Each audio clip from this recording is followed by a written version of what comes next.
mental health needs of our students has been growing ever since I've been in education. Mental health affects my classroom greatly. I would say anxiety and depression would be the most significant that we see. There's not a week that goes by where a child or a family of a child doesn't reach out to me and say that their family is hurting and they need our support. It hits everybody.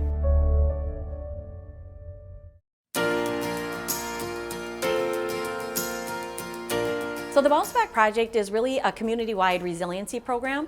This started just over 5 years ago as a way to increase resiliency in our community, amongst individuals, in our business organizations, and especially within our school district. It's a unique project because it takes a look at the concept of resiliency and it brings it to, I think, the location of early intervention. The Bounce Back Project School Liaison really started as a conversation. It's a 50-50 partnership.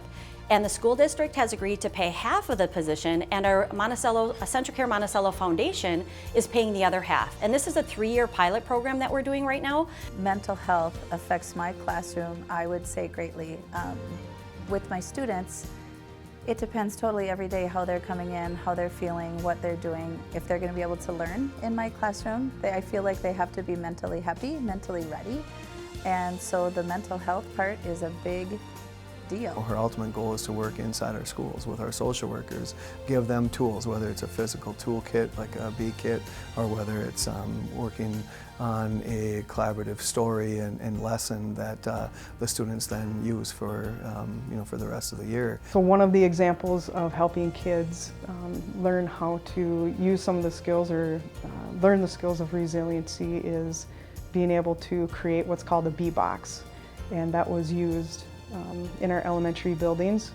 And within that box there's different fidgets for kids to be able to take out in the classroom if they're having a tough time. The teacher will say, why don't you go to the B box? Sometimes all it takes is just a few minutes for a kid to fiddle with something, to take their mind into a spot where they can not think about what they're angry at, not think about what's making them mad, not think about something that's upsetting them. It oftentimes can get kids to just relax for a minute and be able to come back and finish the tasks that we have for them at school. A teacher wears a hat of being a nurse from time to time. They wear a hat of being a social worker.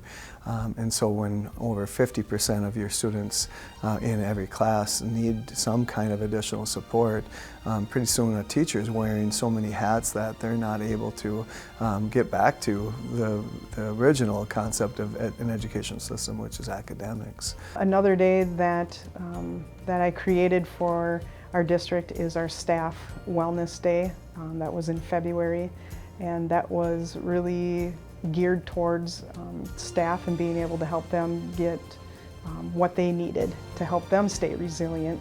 But in order to be a good teacher, we need to be mentally healthy too. And that wellness day that we had was just such a great, relaxed, just time to stop and think about ourselves and making sure that we are healthy and knowing that what we're doing is good in those things.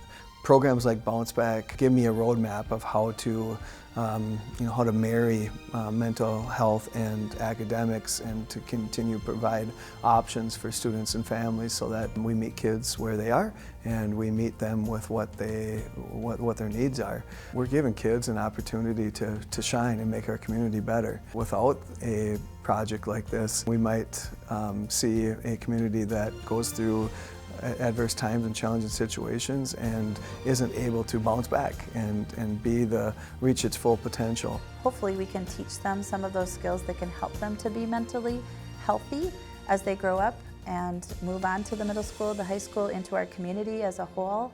So it's really working with everybody across the district and helping make a difference for each one of those groups of people and coming together and really making a difference.